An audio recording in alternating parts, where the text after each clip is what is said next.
재생에너지 세계적 대세는 무시하고 사양산업 원자력만 집착하는 국민의힘. 국민의힘이 주장하는 혁신은 말뿐입니까? 국민의힘 원내대표들의 맹목적인 원전 사랑이 대를 이어갑니다. 작년 주호영 원내대표가 가짜뉴스에 기반한 교섭단체 대표연설을 팩트체크한 바 있습니다. 꼭 1년 만에 새로 들어선 김기현 원내대표도 잘못된 사실로 현 정부의 에너지 전환 정책을 비판하는 도돌이표 교섭단체 대표연설을 대표연설을 진행했습니다. 제1야당 원내대표 연설에서 명명백백한 사실을 외면하고 이미 여러 차례 팩트체크로 확인된 잘못된 주장을 거듭하는 국민의힘의 안타까움을 금할 수 없습니다. 탈원전으로 발생한 국가적 손실이 1천조에 이른다는 주장의 정치는 도대체 무엇입니까? 아마도 같은 당 윤현석 의원이 작년 국정감사에서 탈원전은 향후 30년간 1천조 원의 국가적 손실이 발생할 것이라는 보고서를 근거로 얘기한 걸로 추정됩니다. 그러나 정작 이 보고서의 실체를 확인할 수가 없습니다. 향후 30년간 과연 원전이 그런 시장을 유지할 것인지에 대한 근거조차 없습니다. 일방적인 주장일 뿐입니다. 그동안 막대한 비용이 투입된 원전 관련 기술을 활용하기 위해서 문재인 정부 들어서도 해외 원전 시장에 진출하려 했지만 사양산업이 되어가는 원전 시장 공략은 어려운 일이라는 것을 계속해서 재확인하고 있을 뿐입니다.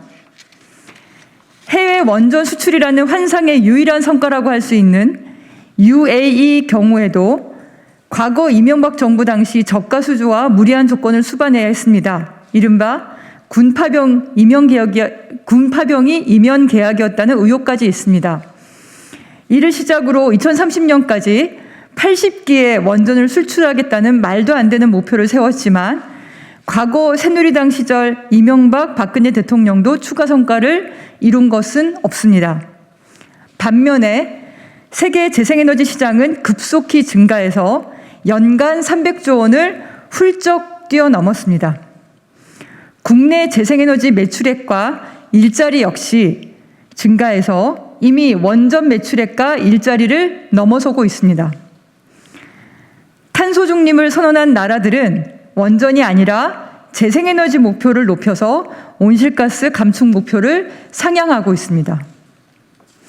탈원전으로 인한 전기요금 인상의 현실화라는 주장도 왜곡입니다. 원전 이용률 하락은 경락 건물 내부 철판 부실 시공에 따른 경락 건물 콘크리트 동공 발견, 노후화 등 원전 안전 문제로 인한 안전성 조사와 정비 일수 증가 때문입니다. 탈원전 정책 때문이 아닙니다. 2018년 한전 적자로 인한 전기요금 인상 요인은 유가 상승 등 전력 구입 단가 인상에 의한 것입니다. 저유가 시기였던 2020년에 한전은 4조 1천억 원에 달하는 흑자를 기록했습니다. 물가 상승률에 따른 전기요금 인상 요인은 상존합니다. 지난 20년간 전기요금 인상률이 가장 높았던 때는 이명박 박근혜 정부였습니다. 지난 4년간 태양광으로 훼손된 산림은 축구장 3,300개 규모라며 마치 문재인 정부의 태양광 사업으로 전국의 산야가 온통 훼손되고 있다는 식의 주장도 사실을 호도한 것입니다.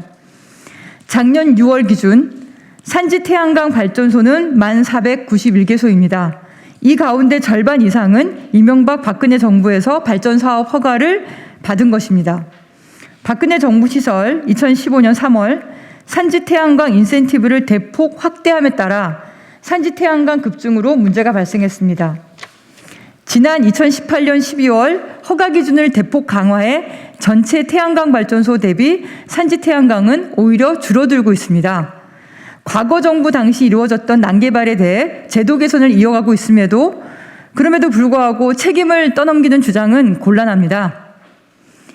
설비 부품은 중국산이 많다는 발언도 사실과 다릅니다. 2019년, 그러니까 태양광 설비 부품이요. 태양광 설비 부품은 중국산이 많다는 발언도 사실과 다릅니다. 2019년 기준 국내에 설치된 태양광 모듈의 78.7%가 국산 제품으로 2016년 72%에서 꾸준히 늘어가고 있습니다. 신한울 1, 2호기가 탈원전 정책으로 운영 허가를 받지 못해 4조 5천억 원의 손실을 입고 있다는 주장에 대해서는 어이가 없습니다.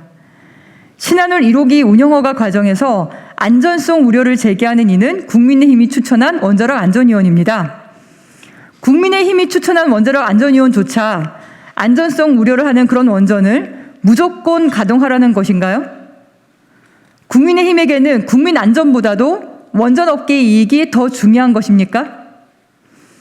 우리나라는 원전 밀집도가 세계 1위입니다. 부산, 울산, 경남에만 원전 반경 30km 이내에 300만 명이 넘게 국민들이 살고 있습니다. 이런 현실을 무시하고 원전 확대만을 주장하는 것은 국민 안전을 내팽개치는 것입니다. 김기현 원내대표께서는 2015년 울산시장 재임시 시의회에서 고리 1호기에 대해 2차 연장에 앞서 사전에 주민들에게 충분히 설명해 동의를 얻어야 할 것이고 특히 그 안전성이 과학적으로 명확히 뒷받침되어야 할 것이라고 재연장을 반대했습니다.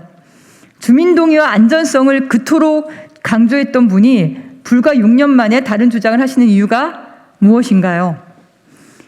에너지 전환 정책에 따라 대한민국에서 원전이 제로가 되는 시점은 2085년경입니다. 아직 멀었습니다. 재생에너지 확대가 명백한 세계적 흐름으로 자리 잡은 것 또한 부정할 수 없습니다. 급격한 탈원전으로 인한 혼란이라는 거짓 주장에서 벗어나 대한민국의 미래를 위한 진정성 있는 고민을 국민의힘에서도 함께 해주시기 바랍니다. 2021년 6월 17일 더불어민주당 국회의원 양이원영.